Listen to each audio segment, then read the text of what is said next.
Gue ada sensasi yang nagih di saat kaos gue itu dipakai orang lain, tapi gue nggak kenal. Gue tidak menyesuaikan tren nyesuaiin gue. Alhamdulillah, gue pernah menghasilkan uang ratusan juta kurang dari seminggu dari satu desain.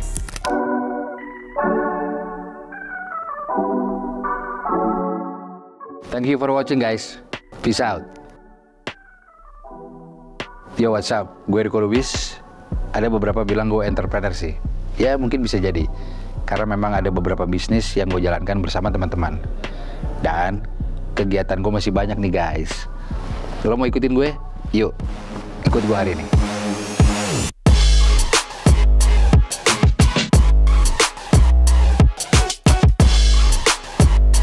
Habis dari tempat podcast nih gue.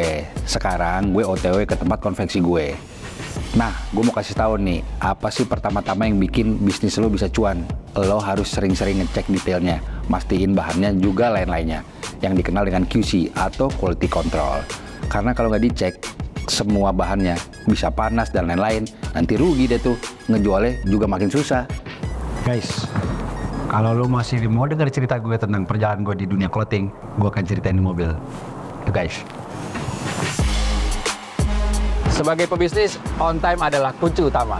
Apalagi aktivitas lo segudang. Itu menggambarkan profesionalisme lo. Dan biar satset, gue pakai 149 PS. Tunggu apa lagi cuy?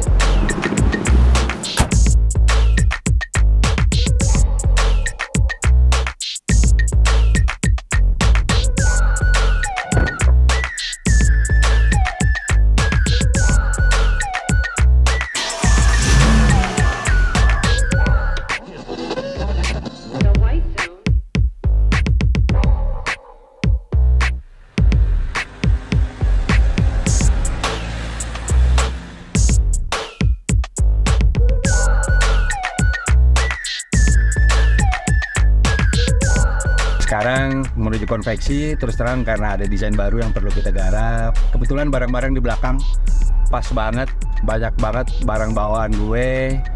Dan di sini gue puas banget karena muat semua. Konveksi itu ada screen, ada bahan dan lain-lain. Itu semuanya muat. Gue happy banget sih. Bisa menemani aktivitas gue sehari-hari nih.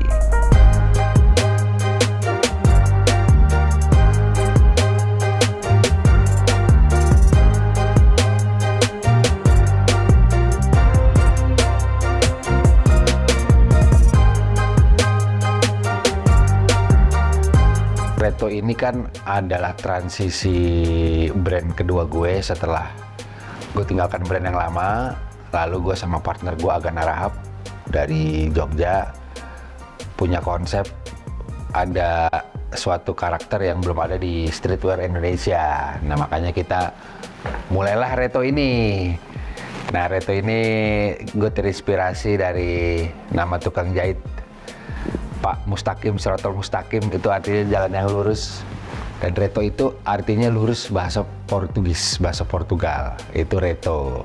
Clothing pertama gue itu gue diriin di tahun 2009 gitu. Nah, gue sesimpel, gue suka punya karya yang karya tersebut dipakai orang-orang.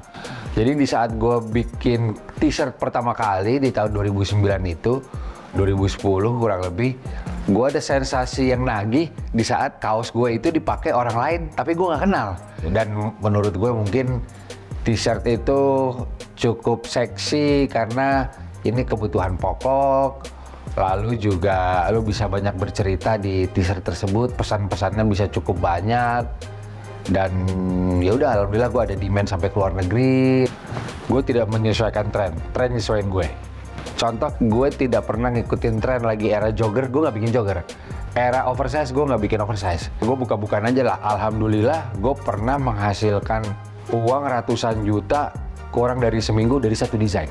Itu buat gue sih cukup besar. Itu, dan gue udah tahu polanya seperti apa. Jadi gue lumayan ketagihan, lumayan mau menerapkan itu untuk seterusnya. Nah, gue pernah tuh ngalamin tuh, belum lama kok si Reto ini punya satu desain dengan penghasilan ratusan juta dalam hitungan hari bahkan.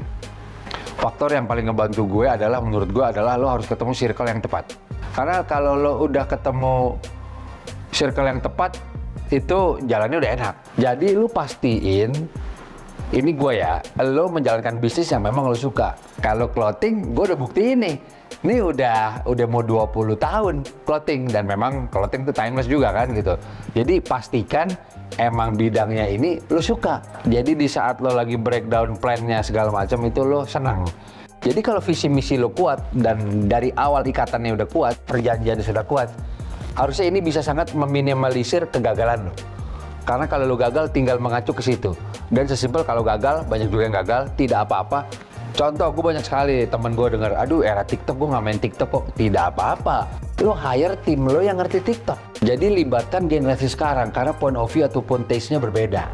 Jadi menurut gue, lo juga jangan gengsi karena kita pun harus beradaptasi. Gue sesimpel lo libatkan generasi sekarang sih.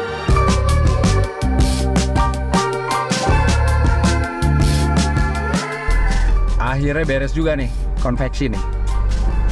Tangan gue tadi lepotan tinta juga. Sekarang gue mau meeting nih, bahas plan-plan yang akan gue jalankan di sebulan ke depan bersama tim gue. Kita cek nih, kita akan ketemu teman-teman gue di sana, ketemu dengan tim gue di sana, brainstorm dan lain-lain di tengah-tengah kegiatan gue hari. Kalau menurut gue dari sisi bisnis sama lifestyle itu tidak bisa dipisahkan ya. Kayak gue juga dalam perspektif gue milih kendaraan itu berpengaruh juga. Contoh, gue suka banget dengan shape retro atau kotaknya mobil ini. Karena kan gue relate banget dengan teman-teman komunitas dan lain-lain. Jadi selain fungsinya oke, seperti gue bilang dia juga sangat menunjang kegiatan gue seperti konveksi gue dan lain-lain. Memang itu gue pikirin dari awal. Jadi buat teman-teman di luar sana, buat bisnis itu dari A sampai Z, semua yang beririsan dengan lo harus lo pikirin guys. Karena itu yang gue lakukan. Kalau semua elemen itu sesuai dengan taste lo, menurut gua bisnis lo bisa berjalan dengan baik. Seperti itu.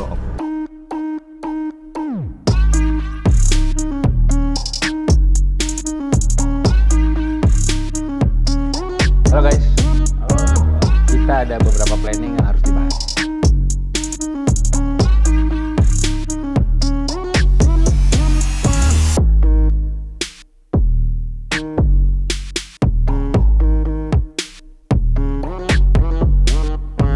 Guys, gue udah beres meeting. Wah, terakhir nih, gue kan basket banget. Enggak deh, gue olahraga lah. Jadi gue di sela-sela kesibukan gue biar bisa tetap refresh otak gue tetap harus olahraga.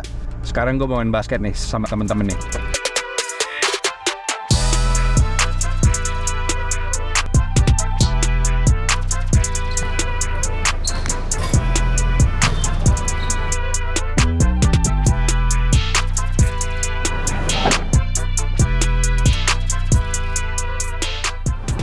Sampai juga nih di lapangan basket, gue ketemu teman-teman gue. Nah, gue mau cerita nih, dari berbagai macam bisnis yang gue lakuin, salah satunya juga ada irisan sama basket, yaitu gue menjadi creative director Kanki Basketball. Itu sebuah pekerjaan yang gue sangat excited, karena buat anak basket, lo punya signature shoes sendiri, itu merupakan kebanggaan tersendiri. Jadi, di kesibukan gue yang terakhir, gue akan main basket, pastinya dengan sepatu Kanki. Kok buruan kok? Ayo Sabi, gue masuk ya.